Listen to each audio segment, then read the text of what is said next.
Assalamualaikum warahmatullahi wabarakatuh. Yang saya hormati dosen pengampu mata kuliah akuntansi perpajakan, Bapak Ai Jamaluddin Aziz, SEMAKAKT, dan juga teman-teman yang saya banggakan.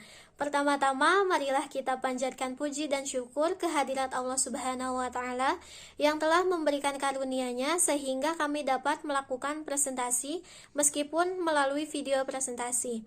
Perkenalkan, nama saya Vivi Nur Fitri Zakiyah dari kelompok 8 yang akan bertugas sebagai moderator pada presentasi kali ini.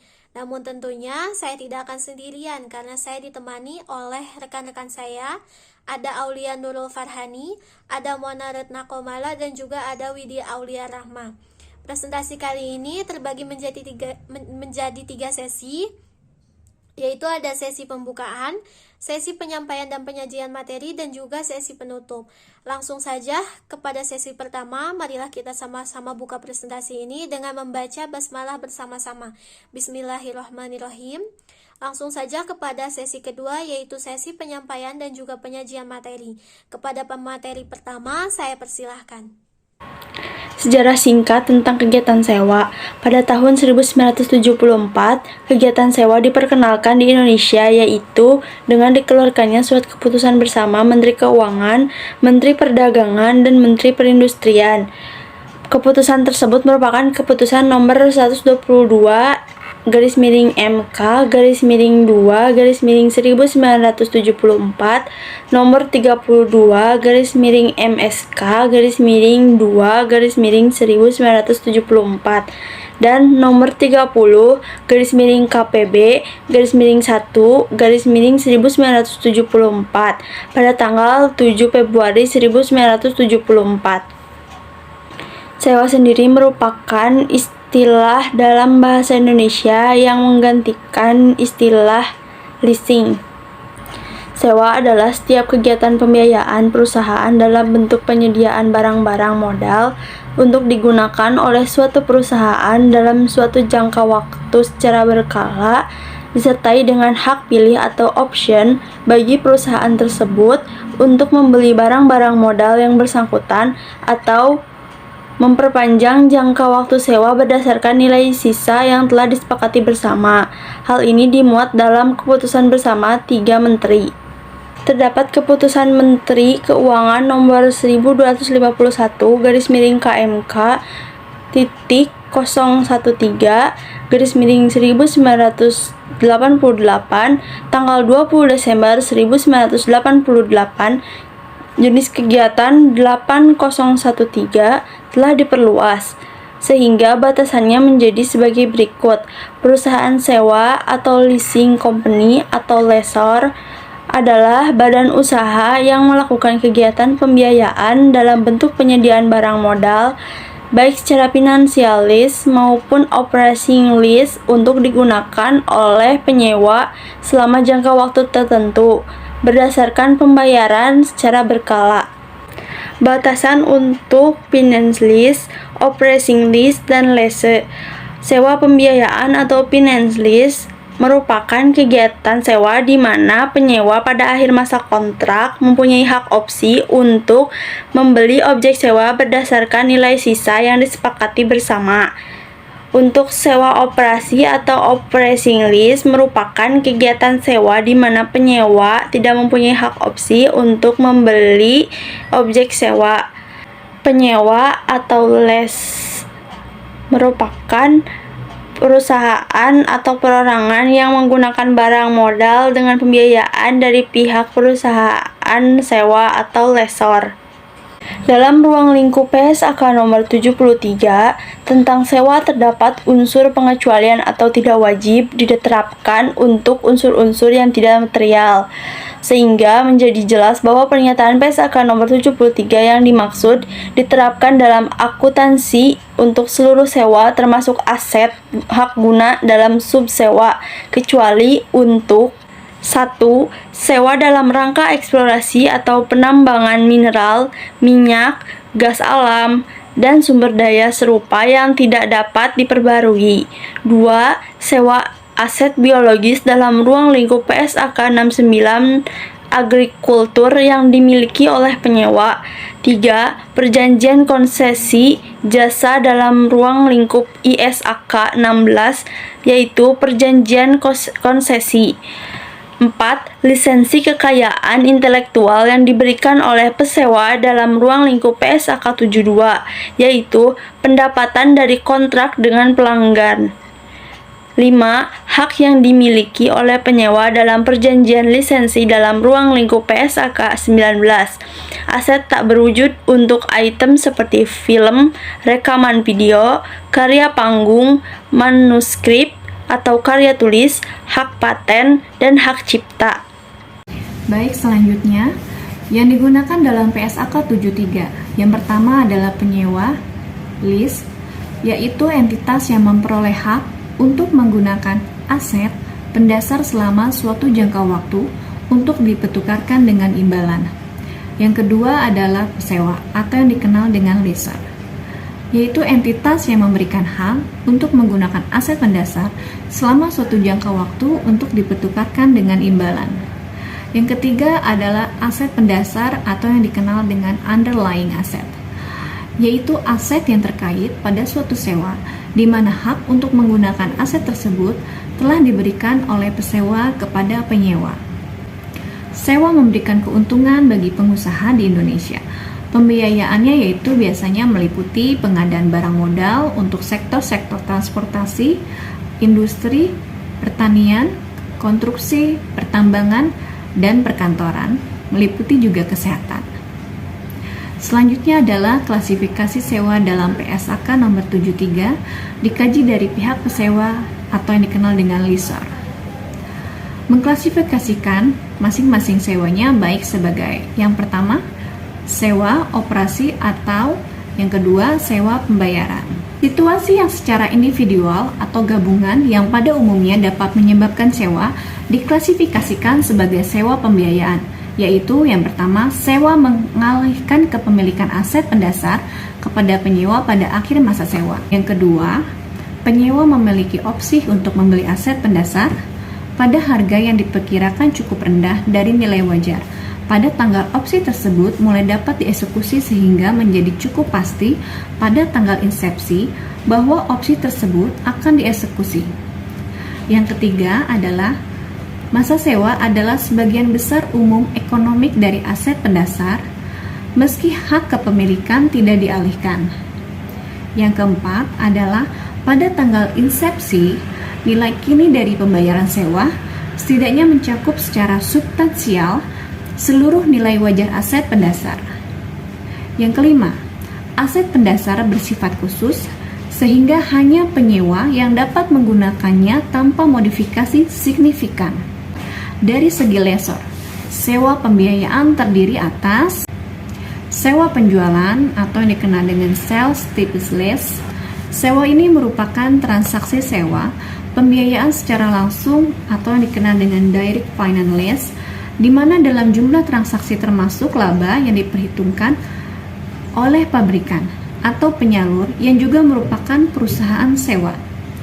Dalam hal ini, properti sewaan pada permulaan sewa mempunyai nilai yang berbeda. Dengan biaya perolehan yang ditanggung leaser, beda nilai pasar dengan nilai buku. Pengaruhnya juga berada pada laba dan rugi. Sebagai contoh, leaser sebagai produsen atau dealer menggunakan sewa sebagai pemasarannya.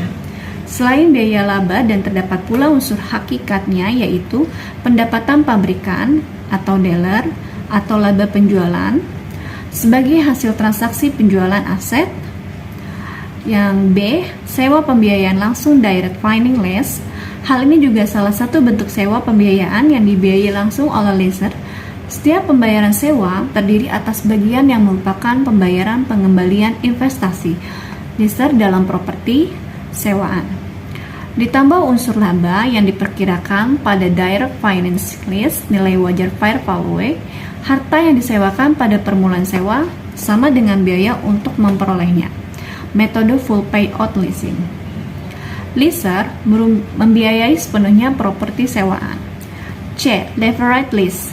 Transaksi sewa jenis ini melibatkan pihak penyewa, lease, perusahaan sewa, lessor, dan kreditur jangka panjang credit provider yang membiayai bagian terbesar dari transaksi sewa. Oleh karenanya, credit provider atau debt participant atau equity participant menyediakan dana yang besar dan dana yang merupakan bagian lessor. Sehingga seperti suatu pinjaman kepada lease, kemungkinan lessor tidak bertanggung jawab atas dana dari pihak equity participant dan terjadi kelalaian atau kemacetan yang dilakukan lease. Maka equity participant harus berupaya sendiri terhadap lease atau aset yang disewakan sendiri untuk melunasi pinjaman dari segi lease. Dari segi lease, sewa operasi yang terdiri atas A. Sewa pembiayaan financial lease telah dijelaskan pada uraian di atas pada bab ini. Ada pula B. Operating lease atau yang dikenal dengan true lease. Perlu ditambahkan bahwa barang yang disewakan tidak diamortisasi selama primary lease period dan pihak lessor tidak mengharapkan profit rental lease. Harapannya adalah recovery dari hasil penjualan barang atau dengan menyewakan kembali barang itu kepada pihak tersebut. Operating lease, true lease.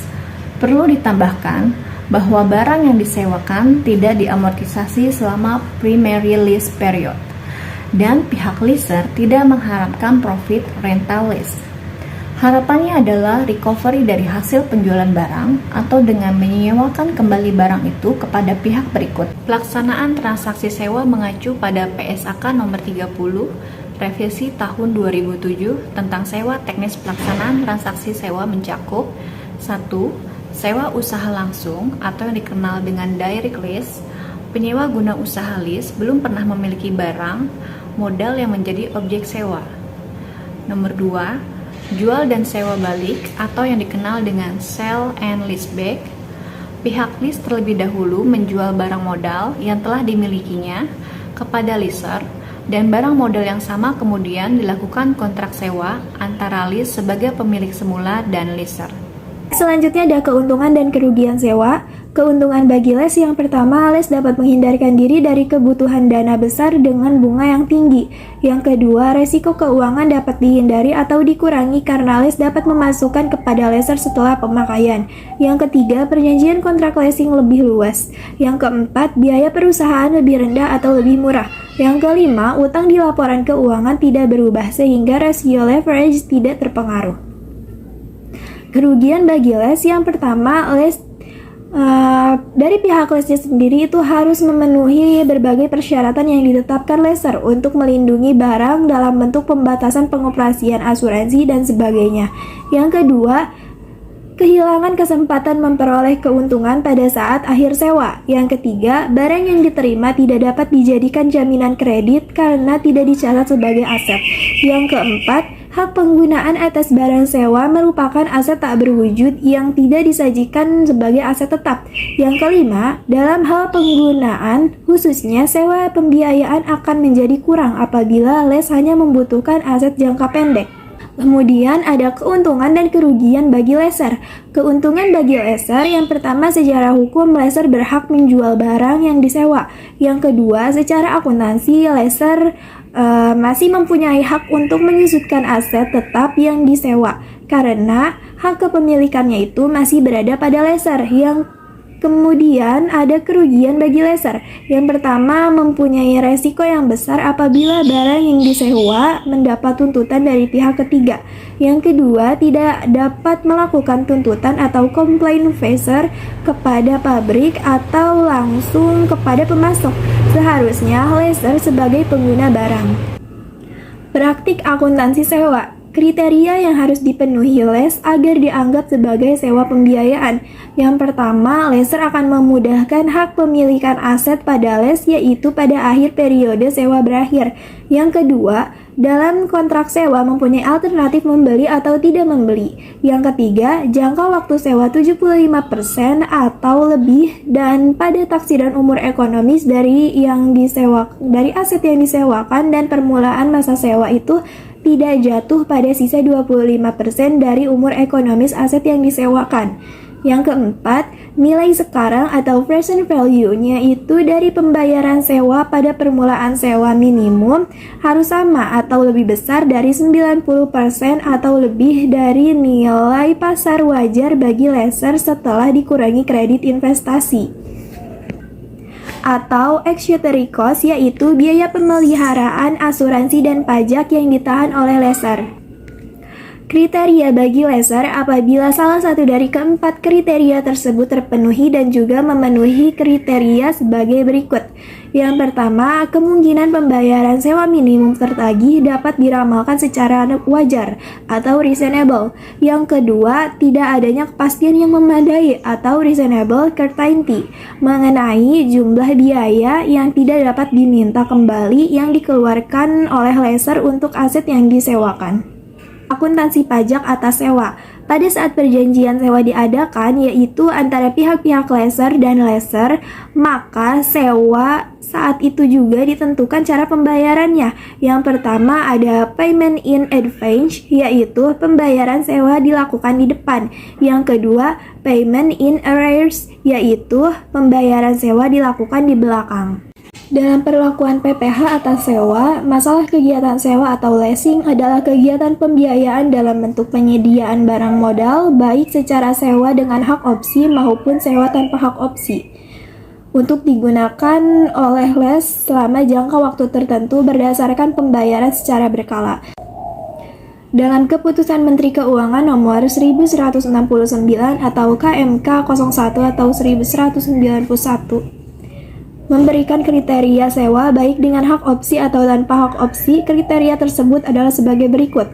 Yang pertama ada sewa dengan hak opsi, mempunyai jumlah pembayaran sewa selama masa sewa pertama ditambah dengan nilai sisa barang modal, harus dapat menutup biaya perolehan barang modal dan keuntungan lessor. Nah, untuk masa sewanya itu sekurang-kurangnya 2 tahun untuk barang modal golongan 1, 3 tahun untuk barang modal golongan 2, dan 7 tahun untuk golongan bangunan. Perjanjian sewanya itu memuat ketentuan mengenai opsi bagi les. Yang kedua ada sewa tanpa hak opsi. Jumlah pembayaran sewa selama masa sewa pertama tidak dapat menutupi biaya perolehan barang modal yang disewakan ditambah keuntungan yang diperoleh oleh lessor. Nah, untuk perjanjian sewa tidak memuat ketentuan mengenai opsi bagi les. Materi selanjutnya adalah ketentuan masalah perpajakan yang berkaitan dengan pajak penghasilan untuk lessor dan juga lisi. Ada dua, yaitu ada sewa dengan hak opsi dan juga ada sewa tanpa hak opsi. Yang pertama adalah sewa dengan hak opsi atau financial lease. Bagi lessor, ketentuan-ketentuannya adalah penghasilan yang dikenakan PPh atau pajak penghasilan adalah sebagian dari pembayaran sewa yang dikurangi angsuran pokok. Lessor tidak boleh melakukan penyusutan atas barang modal yang disewakan. Lessor dapat membentuk cadangan penghapusan piutang ragu-ragu setinggi-tingginya yaitu 2,5%, rata-rata saldo awal dan saldo akhir piutang sewa yaitu jumlah seluruh pembayaran sewa yang melipat angsuran pokok dan juga bunganya. Besar angsuran PPh pasal 25 untuk setiap bulan adalah jumlah PPh sebagai hasil penerapan Undang-Undang Pajak Penghasilan terhadap penghasilan kena pajak berdasarkan laporan triwulan terakhir yang diselahankan dibagi dengan 12 bulan. Yang kedua adalah bagi lisi. Lisi tidak boleh melakukan penyusutan atas barang modal yang disewanya sampai saat lisi menggunakan hak opsi untuk membeli barang modal tersebut.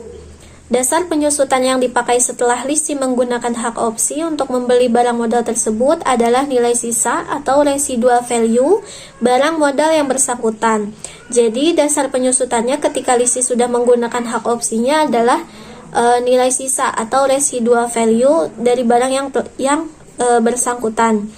Pembayaran sewa yang dibayarkan atau terutang kecuali pembebanan atas tanah merupakan biaya yang dapat dikurangkan dari penghasilan bruto sepanjang transaksi sewa tersebut dapat digolongkan sebagai sewa hak opsi. Lalu yang ketiga adalah atas pembayaran sewa yang dibayar atau terutang oleh lisi tidak dilakukan pemotongan PPh pasal 23. Jadi sewa dengan hak opsi ini atas pembayaran sewanya itu tidak dilakukan pemotongan terhadap PPh pasal 23-nya. Selanjutnya adalah sewa tanpa hak opsi. Yang pertama adalah bagi lessor, seluruh pembayaran sewa yang diterima atau diperoleh itu merupakan objek PPh. Pembebanan biaya penyusutan atas barang modal yang disewakan dimulai pada tahun pajak barang modal yang bersangkutan. Khusus terhadap barang modal berupa tanah, itu tidak diperbolehkan untuk disewakan. Lessor itu tidak diperkenankan membentuk cadangan penghapusan piutang ragu-ragu. Jadi kalau tadi sewa dengan hak opsi itu, lessor itu diperkenankan untuk membentuk cadangan piutang ragu-ragu, tapi kalau misalkan tanpa hak opsi itu, lessor tidak diperkenankan untuk membentuk cadangan piutang ragu-ragu tersebut. Yang kedua adalah bagi lisi. Lisi tidak boleh melakukan penyusutan atas barang modal yang disewakan. Pembayaran sewa yang dibayarkan atau yang terutang itu adalah biaya yang dapat dikurangkan dari penghasilan brutonya. Lalu yang ketiga adalah atas pembayaran sewa yang dibayarkan, terutama oleh lisi itu wajib dipotong PPh pasal 23. Nah, dasar perhitungan pemotongan PPh pasal 23 ini adalah penerimaan sewa bruto. Jadi, kalau tadi sewa dengan hak opsi itu tidak diwajibkan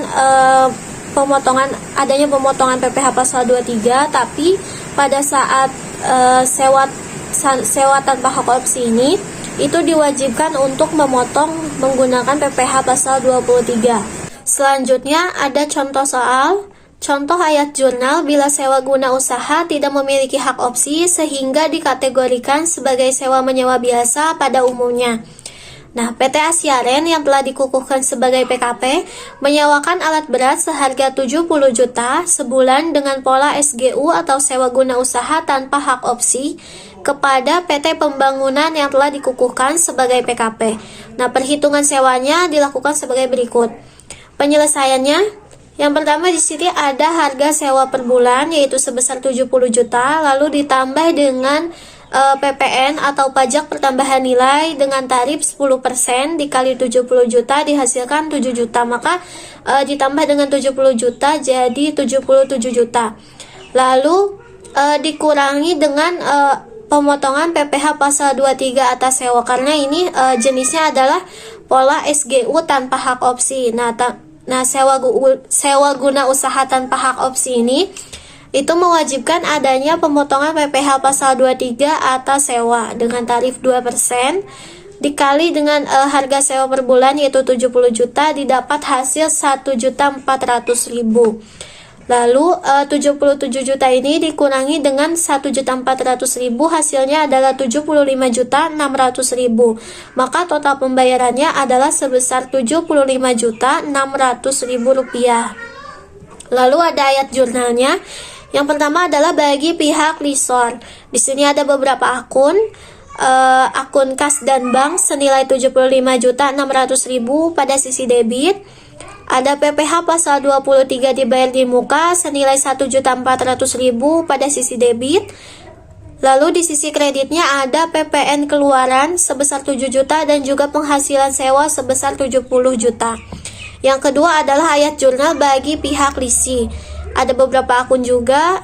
Yang pertama adalah akun beban sewa senilai 70 juta di debit, PPN masukan 7 juta di debit, PPh pasal 23 terutang senilai 1.400.000 di kredit, dan juga akun kas dan bank senilai 75.600.000 pada sisi kredit. Demikian presentasi dari kelompok kami, kurang lebihnya mohon dimaafkan. Apabila ada kata-kata yang kurang berkenan, mohon dimaafkan. Sekian dari saya pamit undur diri sebagai moderator. Wabillahi taufiq wal hidayah. Wassalamualaikum warahmatullahi wabarakatuh.